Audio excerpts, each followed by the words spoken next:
নেত্রকোনার হাওর অঞ্চলে কম খরচে হাঁস পালন করে স্বাবলম্বী হচ্ছেন স্থানীয়রা। আর আদর্শ নগর ডিম বাজারে হাঁসের ডিম নিয়ে আসেন খামারিরা, আর এখান থেকে ডিম কিনে দেশের বিভিন্ন স্থানে নিয়ে যান ব্যবসায়ীরা।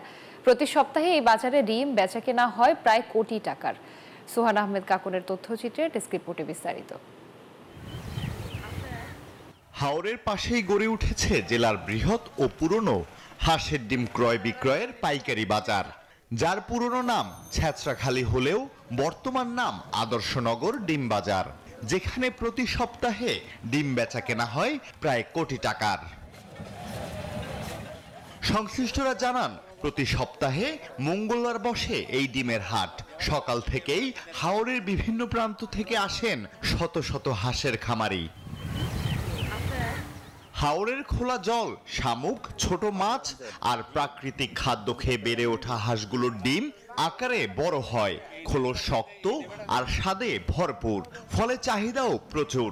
এখানকার ডিম ঢাকা সহ চট্টগ্রাম, সিলেট, ময়মনসিংহ, কুমিল্লা ও নারায়ণগঞ্জের পাইকারি বাজারে সরবরাহ করা হয়। প্রতিদিন আর কি 500 ডিম দেয়, এর মধ্যে হচ্ছে আপনার প্রতি সপ্তাহ এই মনে করেন যে আপনার লাখের উপরে বান্ডেল থাকলে প্রতি সেনমানিতে টাকা বাঁচবে। বিকাশ সেনমানি বান্ডেল কিনে জিতুন প্রতি লেনদেনে। বিক্রি করতে পারি। এই যে আমরা যারা পাইকারি আসে আর কিনে নেয়, আমরা খামারি, আমরা বাজার প্রতি সপ্তাহে ডিম নিয়ে আসতে পারি। তবে খামারিদের অভিযোগ, সিন্ডিকেট করে নানা অজুহাতে ডিমের দাম কমিয়ে দেয়া হয়, যদিও বাজারে চাহিদা ও উৎপাদনের উপরই দাম নির্ভর করে, বলছেন ব্যবসায়ীরা। হাওর অঞ্চলে হারাম প্রচুর আছে, ওগুলো ডিম প্রচুর আসে। হ্যাঁ, প্রায় 1 কোটি টাকার হয়, বেশিও হয়। এই ডিমের জন্মই আমরা দিছি, ডিম কিনে টাকা বেশি। এদিকে আধুনিক পদ্ধতিতে প্রাকৃতিক পরিবেশে হাঁস পালনে নানা পরামর্শের কথা জানিয়েছেন জেলা প্রাণী সম্পদ বিভাগ।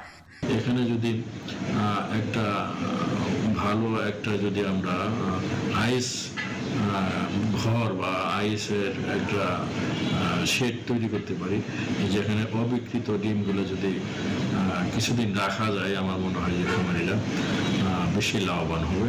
আদর্শনগর ডিমের বাজার শুধু একটি বাণিজ্যিক কেন্দ্র নয়, এটি এখন হাওরবাসীর আশা, আস্থা ও আত্মনির্ভরতার প্রতীক। সঠিক পরিকল্পনা ও সহায়তা পেলে এ বাজার হতে পারে দেশের শীর্ষ হাঁস ডিম উৎপাদন কেন্দ্র। আলহাদি খান, ডেস্ক রিপোর্ট, নিউজ 24।